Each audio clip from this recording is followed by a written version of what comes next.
السلام علیکم ورحمۃ اللہ۔ یہ بہت ہی پیاری آپ نے پوسٹ بھیجی ہے ویڈیو کی شکل میں، اور میں نے بھی آپ کو ایک بھیجی ہے۔ دیکھیے اللہ کی شان کی دنیا میں یہ حال ہے کہ دیکھیے کیسے کیسے خوبصورت نظارے ہیں، کیسی خوبصورت جگہ ہیں اور آنکھوں کو ٹھنڈا کرنے والی، اور کیسے کیسے دنیا میں بہترین کھانے کی چیزیں ہیں، رہائشیں ہیں، میزبانیاں ہیں، مہمان نوازیاں ہیں، کیسی کیسی ہیں۔ تو بتائیے تو اللہ کی حقیر سی ایک چیز ہے اس کا یہ حال ہے۔ تو جنت میں کیا کچھ اللہ تعالیٰ نے اپنے مومن بندوں کے لیے تیار کر کے رکھا ہوا ہے۔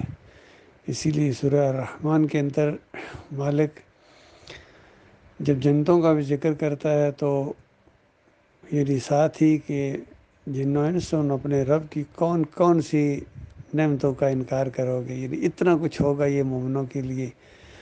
اور پھر کافروں مشرکوں کی وہاں کیا حالت ہوگی کہ جن کو دنیا میں حقیر سمجھتے تھے، بیوقوف سمجھتے تھے، ان کو ایسے ایسے بلند مقامات دے دیے گئے ایمان اور عقیدے کی وجہ سے کہ یہ اللہ کو مانتے تھے، اللہ کو پکارتے تھے دنیا میں، اور اللہ کے علاوہ کسی کو نہیں پکارتے تھے، اللہ کی نظر و نیاز کرتے تھے اور اللہ کے علاوہ کسی اور کی نہیں کرتے تھے۔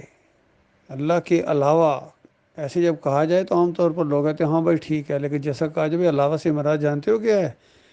یہ 11ویں شریف جسے کہتے ہو، یہ اللہ کے علاوہ نظر و نیاز ہے عبد القادر جیلانی کی۔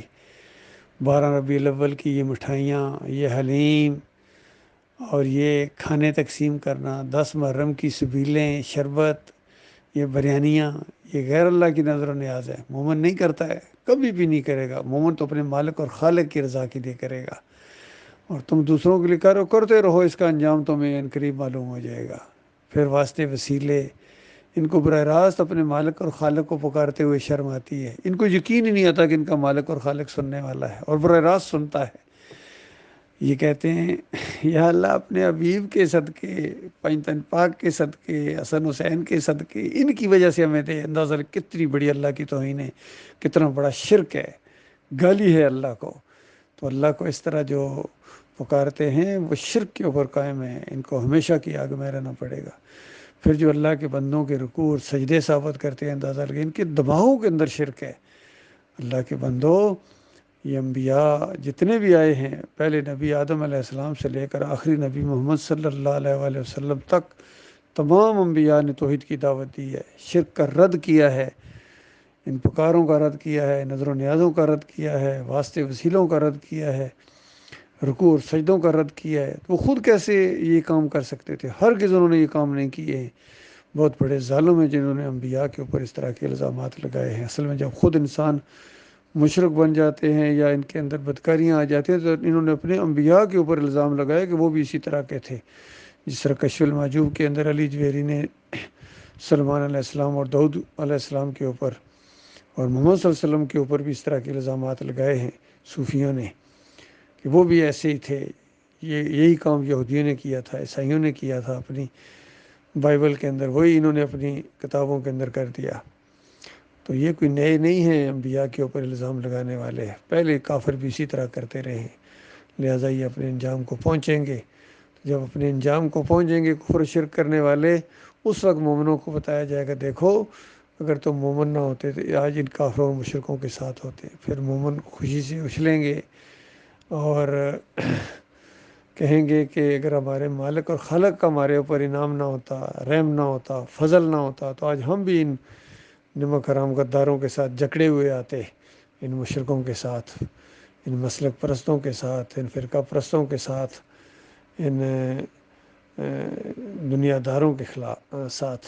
اللہ نے ہمیں بچا لیا، پھر خوشی سے اپنے مالک کا شکریہ ادا کریں گے کہ ہمارے مالک نے یہ سب کچھ کیا ہے۔ مالک کی طرف سے اعلان کیا جائے گا میرے بندو، یہ تمہارے وہ اعمال ہیں دنیا میں جو تم کرتے رہے، تم نے کسی کی پرواہ نہیں کی تھی، تم اپنے مالک اور خالق کی عزت اور وقار کی خاطر پوری دنیا سے ٹکرا گئے تھے۔ آج ان اعمال کے بدلے میں ان جنتوں، ہمیشہ کی جنتوں کے اندر ان میں لطف بڑھتے رہیں گے، عیش بڑھتی رہے گی، اور دوسری طرف کافروں مشرکوں کے عذاب میں اضافہ ہوتا چلا جائے گا۔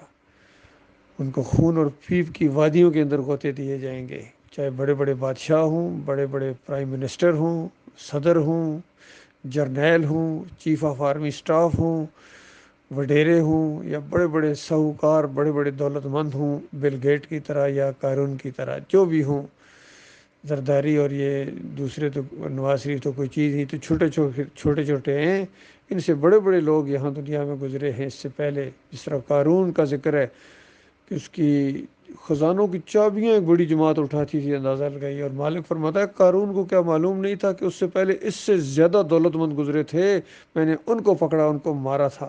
یہ کیا چیز ہے؟